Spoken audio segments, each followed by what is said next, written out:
దూరంగా గుడ్లగుప్పల శబ్దాలు. సరిగా సమయం రాత్రి 9:30 అవుతుంది. శేఖర్ అని ఒక యువకుడు పొలంలో వాళ్ళ తాత కోసమని సద్దిని తీసుకొని ఒంటరిగా వెళ్తూ ఉన్నాడు. చుట్టుపక్కల ఏమీ కనబడతలేదు. తన చేతిలో ఉన్న టార్చ్ లైట్ వెలుతురులో ఆ బాట తప్ప మరేమీ కనబడతలేదు.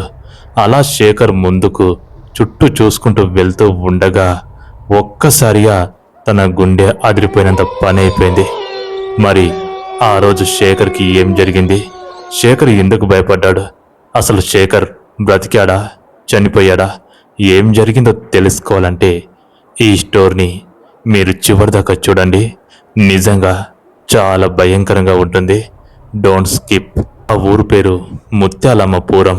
అప్పుడే, నాయనా, నేను ఈరోజు పట్నం పోతా, ఎందుకంటే కొన్ని వస్తువులు తీసుకొని రావాలి. పొద్దుగాల అట్లా వస్తా. జర ఈరోజు వరిసేనంత కోపించి ఆ మెదలన్నీ కళ్ళంలో కూడబెట్టే అని సుక్కయ్యతోటి కొడుకైనటువంటి చంద్రయ్య అంటాడు.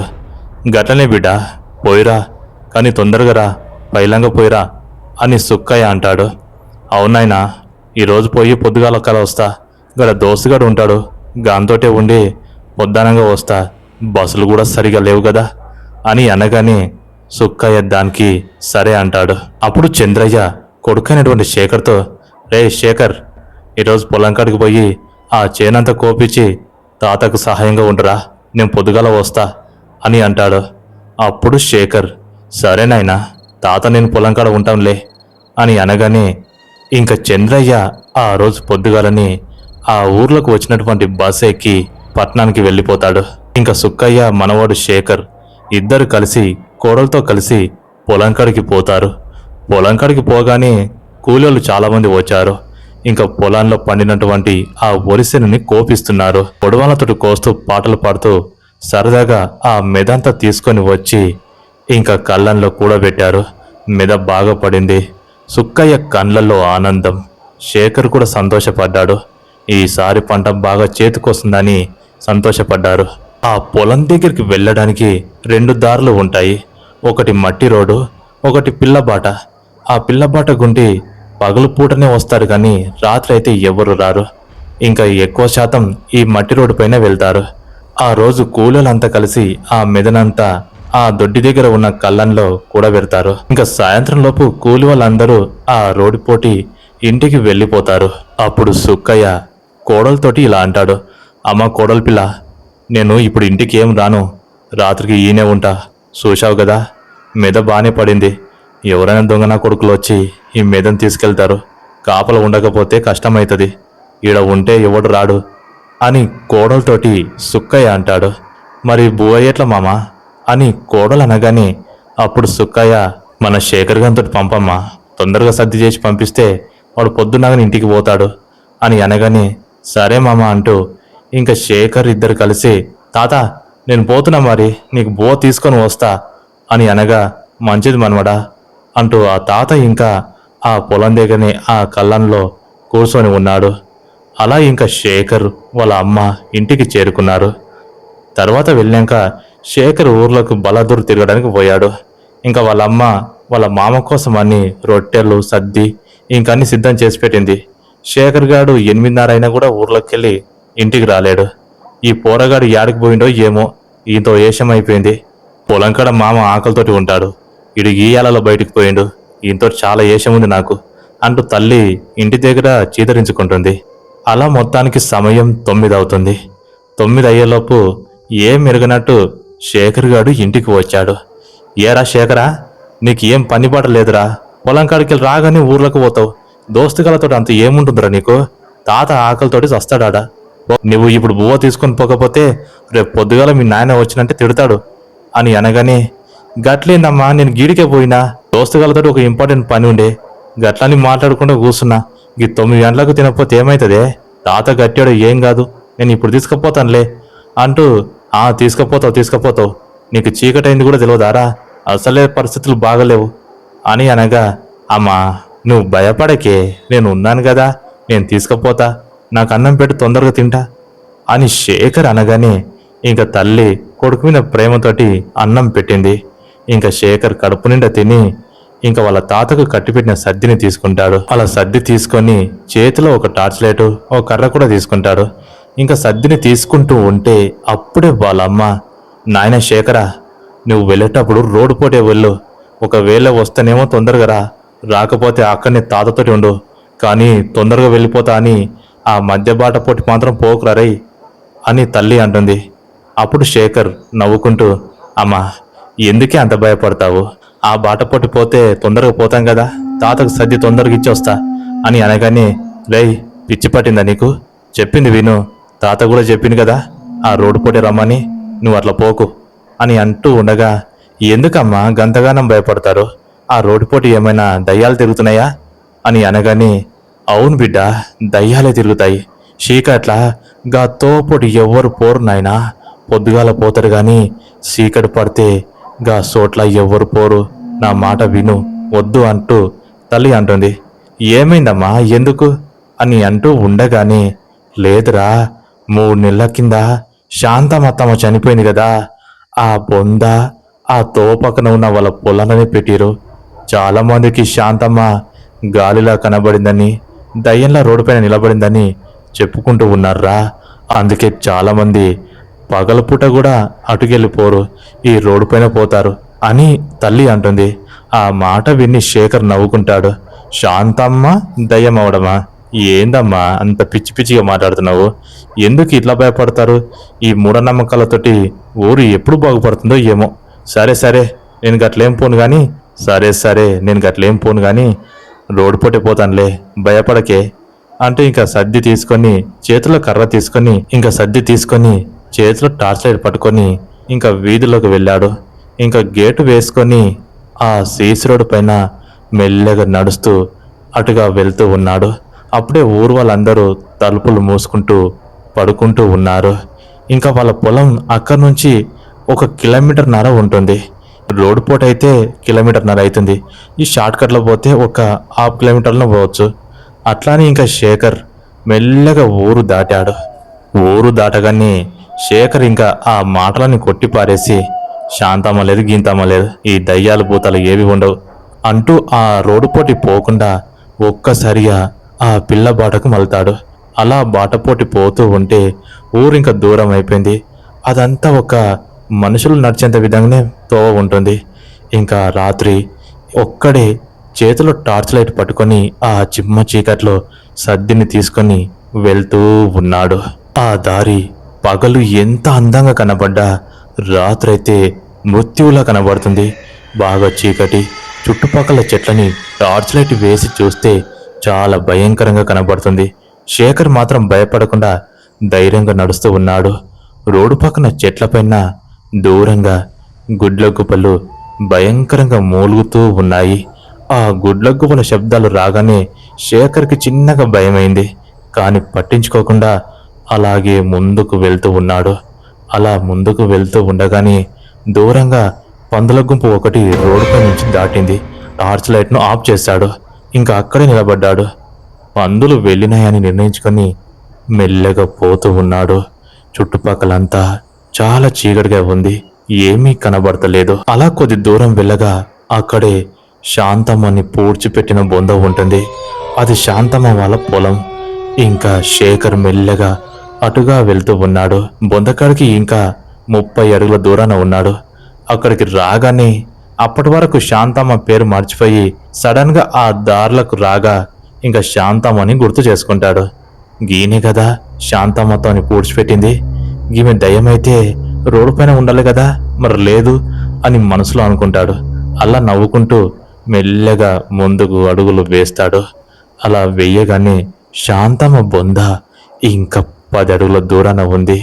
రోడ్డు పక్కన ఒక చింత చెట్టు కింద ఆ బొంద భయంకరంగా ఉబ్బినట్టుగా కనబడింది. వీడు ఊకోలేక టార్చ్ లైట్ని తీసుకొని ఆ శాంతమ్మ బొంద వైపు వేస్తాడు. వెయ్యగానే శేఖర్కి అప్పటి వరకు భయం లేదు, కానీ అలా టార్చ్ లైట్ వెయ్యగా ఆ బొంద పెట్టినప్పుడు దానికన్నా చాలా ఉబ్బుగా ఉంది. ఆ బొందను చూడగానే ఒక్కసారిగా ఒళ్ళంతా వణుకు పుట్టింది. ఆ బొంద చాలా భయంకరంగా ఉంది. ఆ బొంద పైన పిచ్చిగడ్డి మొలిచి చాలా భయంకరంగా ఉంది. ఇంకా శేఖర్ టార్చ్ లైట్ మళ్ళీ రోడ్డు పైన వేసి ముందుకు వెళ్తున్నాడు. ఇదేంద్రా బాబు, ఈ బొందను చూస్తే ఇంత భయం వేస్తుంది. వాము, నిజంగా అమ్మ చెప్పినట్టు శాంతమ్మ దయ్యమైందో కాలేదో గాని ఆ బొందను చూస్తేనే సగ ప్రాణం పోయేటట్టే ఉంది అంటూ ఆ బొందని దాటుకొని ముందుకు వెళ్ళాలని చూస్తున్నాడు. అప్పుడే దూరంగా కుక్కల ఏడుపులు చాలా భయంకరంగా వినబడ్డాయి. తొందరగా అక్కడి నుంచి వెళ్ళిపోవాలని ముందుకు వెళ్తూ ఉన్నాడు. అలా ముందుకు వెళ్తూ ఉంటే అప్పుడే వెనుక నుంచి ఒక భయంకరమైన ఏడుపు వినబడుతుంది. ఆ ఏడుపు సరిగా శేఖర్కి వినిపించింది. శేఖర్ ఒక్కసారిగా ఆగిపోయాడు. కళ్ళు పెద్దవి చేసి వెనుకకు చూశాడు. చూస్తే అక్కడ ఎవ్వరు కనబడలేరు. మళ్ళీ ముందుకు వెళ్ళాడు. ఆ ఏడుపు ఈసారి ఇంకా భయంకరంగా వినబడుతుంది. ఎవరో గుండెలు పగలగొట్టుకున్నట్టుగా ఏడుస్తూ ఉన్నారు. ఆ ఏడుపు వినపడగానే శేఖర్ మళ్ళీ ఆగి, ఎవరై ఉంటారు ఈ సమయాన, ఈ తోపైన ఎవరబ్బా అంటూ వెనుకకు టార్చ్ లైట్ వేసి చూస్తున్నాడు. ఆ ఏడుపులు వినబడుతూనే ఉన్నాయి. అలా వెనుకకు ఒక 5 అడుగులు వేసి శాంతమ్మ బొంద వైపు టార్చ్ లైట్ వేశాడు. వెయ్యగానే శేఖర్ గజగజ వణికాడు. అక్కడ ఒక ఆమె కూర్చొని ఏడుస్తూ ఉంది. సిగలన్నీ విరబోసుకొని ఉంది. అలా విరబోసుకొని ఏడుస్తూ ఉంటే శేఖర్ చాలా భయపడ్డాడు. కానీ ఆ టార్చ్ లైట్ వెలుతురులో ఆమె ఒక మనిషిలా కనబడుతుంది. తెల్ల చీర కట్టుకుంది, పొడవాటి జుట్టు. కానీ ఆమె ఏడుపు ఎలా ఉందంటే సాధారణమైన మనిషి ఏడ్చినట్టే ఉంది. శేఖర్కి వాళ్ళ అమ్మ చెప్పిన మాటలు గుర్తు వచ్చినప్పటికీ ఈ సమయాన ఎవరై ఉంటారు, దగ్గరికి వెళ్ళి చూద్దామా లేకపోతే ఇక్కడి నుంచి వెళ్ళిపోదామా అని మనసులో అనుకుంటున్నాడు. కానీ ఎందుకో తన మనసు దగ్గరికి వెళ్ళి తను ఎవరో చూడాలని అనిపిస్తుంది. అలా మనసు చెప్పిన మాట విని మెల్లగా ఆ బొంద వైపు అడుగులు వేస్తాడు. లోపల భయం పుడుతూనే ఉంది. కానీ ఏం చేసేది లేక దగ్గరికి వెళ్ళాడు.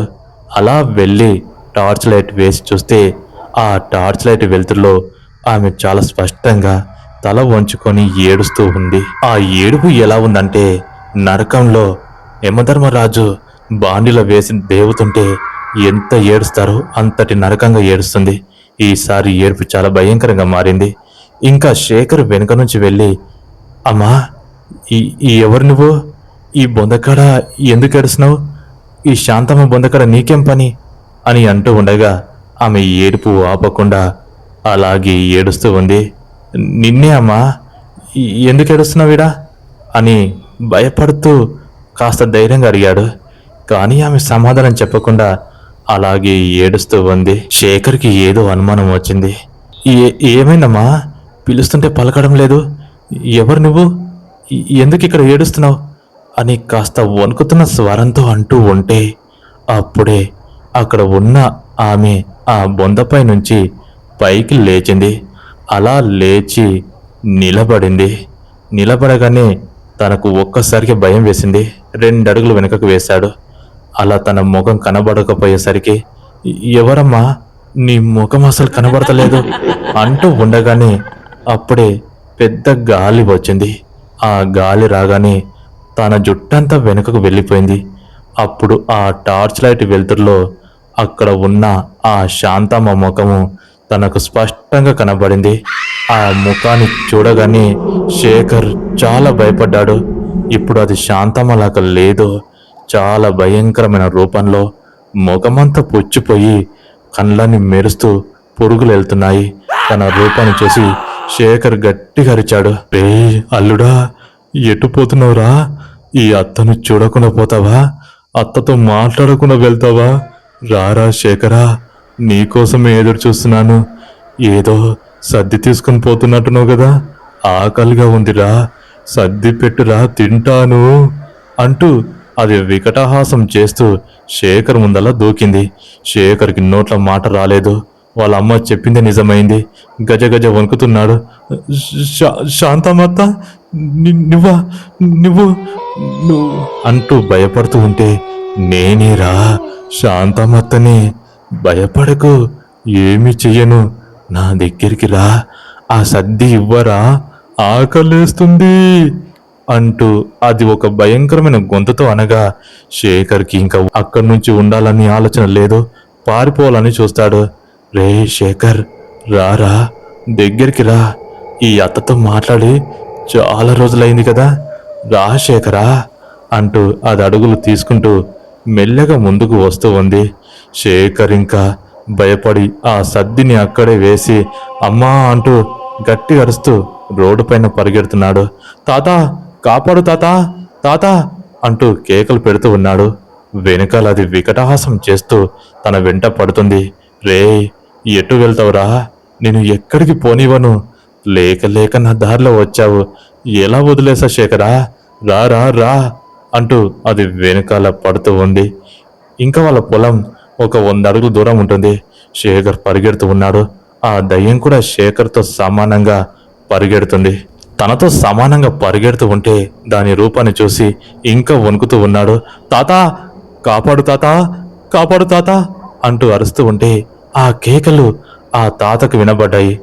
అప్పుడు ఆ తాత ఉలికిపడి, ఏంటి ఈ అరుపులు మా శేఖర్ గన్లా ఉన్నాయి, ఏంది ఇది ఎక్కడి నుంచి వస్తున్నాడు, అరుపులు ఈ బాట నుంచి వస్తున్నాయి అంటూ తాత పైకి లేస్తాడు. చేతిలో కర్ర పట్టుకొని ఇంకా ఆ అరుపులు వస్తున్న దిగుగా వస్తూ ఉంటాడు.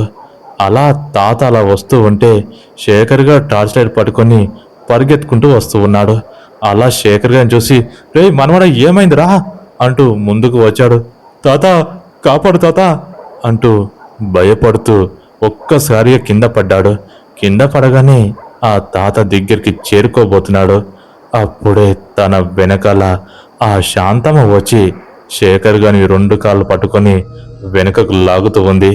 అది చూసిన ఆ తాత సుక్కయ్య కోపంగా అది ఇంకా శాంతమని అని తెలుసుకొని చేతిలో ఉన్న కర్రను తీసుకొని ఒక్కసారిగా దాని వైపు పరిగెత్తాడు. పరిగెత్తి తన చేతులపైనే గట్టిగా కొట్టాడు. వదలవే నీ దాలెం మనువయ్య, ఇక్కడ దాపరించావు, పోవే పో, వాని వదిలే అంటూ గట్టిగా కొట్టాడు. కొట్టగానే అది శేఖర్ను వదిలేసి వెనుకకు జరిగింది. ఇంకా శేఖర్ గారు లేచి వాళ్ళ తాత వెనుకాల వచ్చాడు. అప్పుడు ఆ శాంతమ్మ, ఏరా సుక్కయ్య, నన్నీ కొడతావా, నీ మనువడిని వదలనురా, చంపేస్తా అంట అది ముందుకు రాబోతుంది. ఏయ్, పోతావా పోవా, వాని వదిలేయే, వానంట పడ్డావేంది, సచ్చి దయ్యమైనవు, నువ్వు మనిషివి కాదు, పో పో, ఇటు నుంచి పో అంటూ వెళ్ళగొడుతుంటాడు. కానీ అది నవ్వుతూ వాళ్ళ వైపు ముందుకు మెల్లగా వస్తుంది. ఇంకా ఆ ముసలుడికి ఉన్న ఆలోచనలు ఎవరికి కూడా ఉండవు. చేతిలో ఆ కర్ర ఉంది. ఆ కర్ర వెదురు కర్ర. వెదురు కర్రను చూస్తే దయ్యాలు మ్యాక్సిమం భయపడతాయి. ఇంకా కర్ర సహాయంతో దాన్ని తరుముతూ కొడుతూ ఉన్నాడు. అది వెనుకకు జరుగుతూ వీళ్ళ వైపు కోపంగా చూస్తుంది. రే మనవడా, నువ్వు ఆ కల్లంకడికి పరిగెత్తు, ఆ కల్లంకడికి పోగానే దీని ఆటలు సాగవు, దీని పని నేను చెప్తా అంటూ శేఖర్ గారికి చెప్పగానే శేఖర్ గాడు కల్లంకడికి పరిగెత్తాడు. ఆ తాత ఆ దయ్యాన్ని తరుముతూ ఎంటకు ముందుకు చేస్తూ అలా తను కూడా కళ్ళం దగ్గరికి పరిగెత్తుకుని వచ్చాడు. అలా పరిగెత్తుకుని వచ్చి, రేయ్, ఆడ కళ్ళం దగ్గర నా సుట్ట అగ్గిపెట్టి ఉంటుందా తీసుకో అని అనగానే శేఖర్ ఇంకా ఆ సుట్ట అగ్గిపెట్ట తీసుకుని తాతకిచ్చాడు. తాత ఒక్కసారిగా అగ్గిపుల్ల గీరి పక్కనే ఉన్న ఎండిపోయిన చెత్తలో వేశాడు. అప్పుడే పెద్ద మంట పుట్టింది. ఆ నిప్పును చూసి దయ్యం దూరంగా నిల్చుంది. ఇంకా తాత ఓ కట్టెకు నిప్పు అంటించుకొని తన వెనకాల బూతులు తిడుతూ వెంట పడ్డాడు. ఒక చేత్తో కర్ర, ఒక చేత్తో నిప్పు కర్ర 2 పట్టుకొని శాంతమ్మ బొంద వరకు తరిమేశాడు. అలా తరిమేయగానే ఆ ముసలుడిలో ఏదో శక్తి ఉందని ఆ దయ్యం గమనించింది. మొత్తానికి ఇంకా అక్కడి నుంచి భయంకరంగా అరుస్తూ ఆ బొందకాడికి వెళ్ళి మాయమైపోయింది. ఇంకా తాత మళ్ళీ కలం దగ్గరికి వచ్చి మనవరికి ధైర్యం చెప్పాడు. తెల్లవారుజాం వరకు వాళ్ళు నిద్రపోకుండా అట్లే ఉన్నారు. పొద్దుగాల శేఖర్ గారికి మస్తు జ్వరం వచ్చింది. తర్వాత జరిగినంతా కొడుకుకి కోడలికి చెప్తాడు. చెప్పగానే అప్పుడు తల్లి తిడుతుంది, ఈయనకి ముందే చెప్పినా ఆ దారిలో పోకురా అంటే పెద్ద పోటుగాడులాగా పోయిండు, చూడు ఉన్నొక్కనికి ఏదైనా నేను తట్టుకోగలనా అంటూ ఏడుస్తూ ఉంది. చూడమ్మా కోడలి పిల్ల, ఏం కాలేదులే, నేను కాపాడుకున్నా కదా నా మనవడిని, అది ఏం చేయదు. ఆ శాంతమ్మ దయ్యం పీడ ఎప్పుడు పోతుందో ఏమో, ఏదో ఒక శాంతి చేసి దాన్ని అక్కడి నుంచి తరిమేయలే, లేకపోతే అది ఊరు వాళ్ళందరినీ భయపెట్టిస్తుంది అని అనగానే కొడుకు చంద్రయ్య కూడా దాని పీడ ఎలాగైనా విడగొట్టాలి అంటూ చంద్రయ్య కూడా అన్నాడు. వాళ్ళ కుటుంబీకులకు చెప్పగా వాళ్ళు తనకు కావాల్సినవన్నీ ఆ బొంద దగ్గర పెట్టి శాంతి చేయించారు. శాంతి చేయించగా ఆ శాంతమ్మ ఆత్మ అక్కడి నుంచి పారిపోయింది. అప్పటి నుంచి ఇంకా దారిలో దయ్యం లేదని తెలుసుకొని మెల్లమెల్లగా అందరూ జనాలు నడుస్తూ ఉన్నారు. మొత్తానికి ఆ రోజు ఆ సుక్కయ్య తాత వల్ల మనవడిని కాపాడుకున్నాడు. అలా కాపాడుకొని ఆ దయ్యాన్ని తరిమి కొట్టాడు. మరి ఈ స్టోరీ మీకెలా నచ్చిందో కామెంట్ సెక్షన్లో తెలియజేయండి. మీ అందరికీ నాదొక చిన్న విన్నపం. నేను ఈ మధ్యలో ఇంకొక ఛానల్ పెట్టాను. అందులో కూడా ది బెస్ట్ రియల్ ఇన్సిడెంట్ల గురించి చెప్పడానికి ట్రై చేస్తున్నాను. అన్ని రకాల స్టోరీస్ అందులో చెప్తాను. ఛానల్ నేమ్ వచ్చేసి వేణు టెల్స్ మిస్టరీస్.